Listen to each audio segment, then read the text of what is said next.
Good morning, everyone. We are continuing here in the words of the Orchis Yosher, as Rav Chaim Kanievsky is rounding off this chapter today and possibly tomorrow. And he's driving home a point that he left off on yesterday. And let's try to remember something as we go through these words. The Rav Chaim Kanievsky is speaking about the ultimate goal that a Jew has in his world and his life of Torah and of mitzvahs.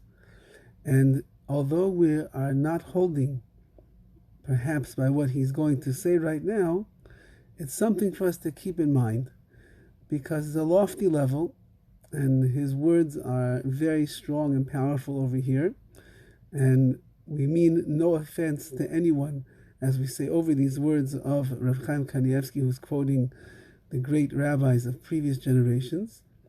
But the idea is something that is important for us to understand and to know, because it is something for us to aspire to in our personal pathways of Avodas Hashem, of the way in which we're going to serve God.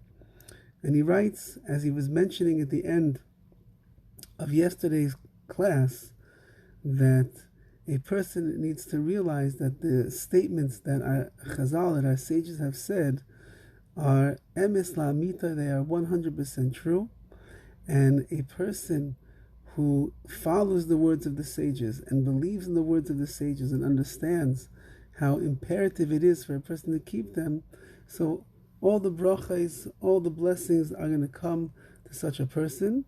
And a person who makes a mockery and ridicules statements that our Chazal, that our sages have said, and a person who will scoff at them, so they're asking a bit, as he writes over here, they're asking for trouble with the way in which they are going to be labeled in heaven. And that is someone that ein lo chelik b'chlal Yisrael, someone that will not have a true portion with the rewards of the Jewish people for making fun and ridiculing the words that our Chazal, that our sages say. And this is all an outgrowth of what we've been discussing up until this point, of how important it is to be careful with our words, how we have to make sure that we don't ridicule and we don't scoff people, because if we start scoffing regular people, our friends and people around us, we'll end up making fun of the rabbanim and the rabbis and the drushes that they say in shul, and the way that they conduct the service, and the way that they run a yeshiva, the way that they run a shul, and the other rabbis they pick. And from there we'll go to the even greater rabbis of the generation. We'll scoff and we'll laugh at them, the old man who doesn't know what's going on in the world, and so on and so forth. God forbid to say those things. And then from the great rabbinical leaders of our generation, we'll go back to previous generations, and will take us all the way back, God forbid, to Moshe Rabbeinu and Har Sinai. We'll come up with some scoffing mockery that we'll make out of him. And then Chalila, as he said before, we can go all the way back to HaKadosh Baruch Hu himself, God forbid, and we can even make a mockery out of Hashem. And therefore a person has to be so careful with the way in which they use the words. And he says, V'hine ba'agdamas be'ar gra l'Orach Chaim. The Vilna Gaon wrote a commentary on the Shulchan Aruch, and in his introduction there, Muva B'Shma, it's brought down in his name, Sha'omar, Sha'al kol ma sha'omar chachamim chayv la'asay. So any time that the sages said, Chayiv la'asay, so you're obligated to do. Whenever they said those words, that a person is obligated to do this, tzarich l'kaymai ad pikuach nefesh, a person has to let nothing get in the way, they have to fulfill it until they're willing to risk their life to do such a thing. If Chazal, they are, remember Chazal, the sages, they are the mouthpiece of the Ribono Shel Olam in this world. And if they said Chayiv la'asay, that means that you are obligated to do it. Hashem is saying you're obligated to do it. Gam Kosev B'Shem Agrazal, it's also brought down in the name of the Vilna Gaon. Shekol Mashenifsag B'Shulchan Aruch, anything that is halachically rendered in the Shulchan Aruch, in our code of laws, Yesh Chiyuv Gomor Al Kol Echad Miyisrael L'Kaymoi. There is a complete obligation on every single Jew to fulfill it.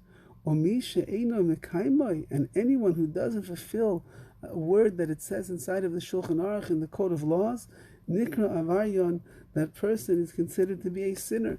If it says, do this, that means that's what Hashem wants us to do, and a person who doesn't do this is transgressing. If a person constantly disgraces a particular mitzvah, and he doesn't even care to fulfill it, he's included in the category of that. It says, anyone who says that this halacha, this law doesn't exist, ein loy chelek la'olam haba, they have no portion waiting for them in the world to come. They are considered to be like a renegade in one matter of the Torah, and they do not have a very good reputation in the heavens. This is Rav Chaim Kanievsky driving home this point that if a person will end up scoffing in the beginning, they'll come to the point that at the end they're going to have a very hard time speaking favorably about what it says in the Torah. Granted, Rabbi say, anyone that is listening, granted, there are mitzvahs that are hard for us to swallow. There are statements of Chazal that sometimes go against our grain and go against the way that we think and the way that we look at the world. But it doesn't mean that Chazal are wrong, chas v'chalila. It just means that we have grown up in a certain way and we think in a certain way that is not the way in which Chazal, our sages, have thought, and the way in which they looked at the world, and the way that they received the Masar, they received the transmission of the Torah from Hashem. So as we learn from the sages of all generations, and that is that if there's something that you learn in the words of Chazal that is hard for you to comprehend and understand, don't blame it on Chazal that they are wrong.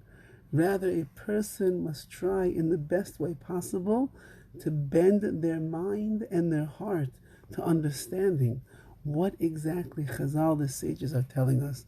They are the conduits of Torah in this world, and if we work a little bit harder than we do sometimes, and we open up our hearts a drop more, and we allow our minds to peruse through the depth in which Chazal look at this world, then with HaKadosh Baruch Hu's help and tremendous siyata d'shemaya, we could be zeichet to understand the words of Chazal in a better way than we understand them today. Wishing everybody a wonderful day, and Be'ez Hashem, we shall continue in his words tomorrow.